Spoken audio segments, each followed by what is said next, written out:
விடுதலை இரண்டாவது பாகத்துக்காக வெற்றிமாறன் அவர்களுக்கு தேசிய விருது கிடைக்கப் போகிறது. அதுக்கான நடவடிக்கைகள் எடுத்துக்கொண்டு வருகிறார்கள். இது விடுதலை இரண்டாவது பாகத்துக்கு மிகப்பெரிய ப்ரொமோஷன் ஸ்ட்ராட்டஜி அப்படின்னு சொல்லப்படுகிறது. இதை பற்றி ரொம்ப டீட்டெயிலாக தான் பேச போகிறோம். ரொம்ப முக்கியமான வீடியோவாக தான் இந்த ஒரு வீடியோ இருக்க போகிறது. அதாவது விடுதலை முதல் பாகம் வெளியாகி ரசிகர்கள் மத்தியில் மிகப்பெரிய வரவேற்பு பெற்றது. அதைத் தொடர்ந்து இரண்டாவது பாகம் கடந்த 20ஆம் தேதி ரொம்ப பிரம்மாண்டமாக உலகம் முழுவதும் ரிலீஸ் பண்ணாங்க. கிட்டத்தட்ட 3000 ஸ்க்ரீனில் இந்த திரைப்படம் வெளியானது. ஆனால் முதல் பாகம் அளவுக்கு இல்லை. இரண்டாவது பாகம் சில இடத்துல லேக் அடிக்கிறது அப்படிங்கிற பல விமர்சனங்கள் இருந்தது.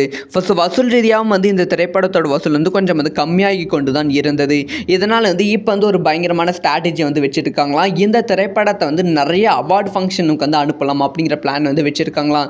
முக்கியமாக இன்டர்நேஷ்னலாக நடக்கும் இன்டர்நேஷ்னல் ஃபிலிம் ஃபெஸ்டிவல் விருது நிகழ்ச்சிகளுக்கு இந்த திரைப்படத்தை அனுப்புனா கண்டிப்பாக விருது வெல்வதற்கான வாய்ப்புகள் ரொம்ப ரொம்ப அதிகமாக இருக்குது. அந்த மாதிரி ஒரு தத்துவம் நிறைந்த திரைப்படமாக தான் விடுதலை இரண்டாவது பாகம் இருக்குது அப்படின்னு சொல்லப்படுகிறது. அதனால் இந்த திரைப்படங்களை விருது நிகழ்ச்சிகளுக்கு அனுப்ப போகிறாங்களாம். இந்த விருது நிகழ்ச்சிகளை அனுப்புவதன் மூலம் என்ன பலன் கேட்டிங்கன்னா ஒரு பெரிய ப்ரொமோஷன் கிடைக்கும். பெரிய ப்ரொமோஷன் வெளிநாடுகள் கிடைக்கும். அதனால் வெளிநாடுகள் இந்த திரைப்படத்தை ரிலீஸ் பண்ணி மிகப்பெரிய லாபத்தை பார்ப்பதற்கான வாய்ப்புகள் ரொம்ப ரொம்ப அதிகமாகவே இருக்குது. ஸோ என்ன நடக்க போகுது அப்படிங்கிற விஷயத்தை வெயிட் பண்ணி தான் பார்க்கணும். ஸோ நீங்கள் விடுதலை இரண்டாவது பாகத்தை பார்த்து விட்டீர்களா? உங்களுக்கு விடுதலை இரண்டாவது பாகம் எப்படி இருக்குது அப்படிங்கிற விஷயத்தை மறக்காமல் கமெண்ட்டில் லீவ் பண்ணு.